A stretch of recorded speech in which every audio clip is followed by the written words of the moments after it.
Bonjour à tous et bienvenue dans ce nouveau MOOC où cette fois je vais vous parler de la technologie LoRaWAN. Alors je dis nouveau MOOC parce que j'ai plusieurs MOOC qui sont en ligne sur ma chaîne YouTube.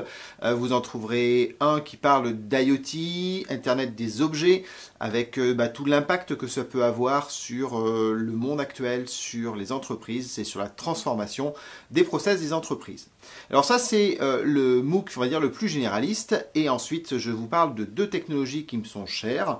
La première c'est Sigfox dans un MOOC qui a déjà été publié il y a quelques temps maintenant, et puis bien aujourd'hui je vais vous parler de LoRaWAN. Donc LoRaWAN c'est une des technologies qui est le cœur de la transformation de l'Internet des objets, parce que cette technologie permet de répondre à ce dont un objet a besoin pour pouvoir fonctionner de façon autonome, c'est-à-dire la possibilité de transmettre des données pendant une période très longue, c'est-à-dire plusieurs mois, voire plusieurs années, donc en économisant l'énergie de façon à y arriver, et ce sur de très longues distances, puisqu'on parle avec LoRaWAN d'objets qui sont autonomes, c'est-à-dire d'objets qui n'ont pas besoin d'un relais pour envoyer leurs données sur une application accessible depuis Internet, contrairement à des objets comme une montre connectée par exemple, qui elle va passer par le relais du téléphone pour pouvoir joindre Internet et ensuite qu'on puisse consulter ces données.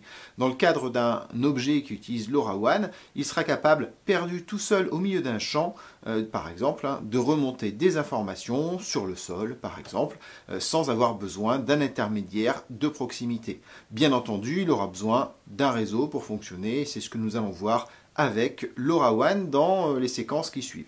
Alors, dans ce qui va arriver dans ce MOOC, on va avoir tout d'abord quelques éléments qui vont nous expliquer ce que sont LoRa et LoRaWAN, puisqu'il s'agit de deux choses qui fonctionnent ensemble, mais qui sont légèrement différentes. Puis, nous verrons un petit peu plus comment fonctionne la technologie LoRa et ce qui lui permet d'être aussi performante et donc d'avoir créé de l'innovation permettant l'Internet des objets. Et puis, nous verrons LoRaWAN, ce que cette couche réseau apporte, comment elle permet de transformer le système de communication LoRa en un réseau qui peut être mondial. Et nous verrons quelques exemples de ces réseaux qui ont été créés et qui sont aujourd'hui déployés et permettent donc aux objets de communiquer.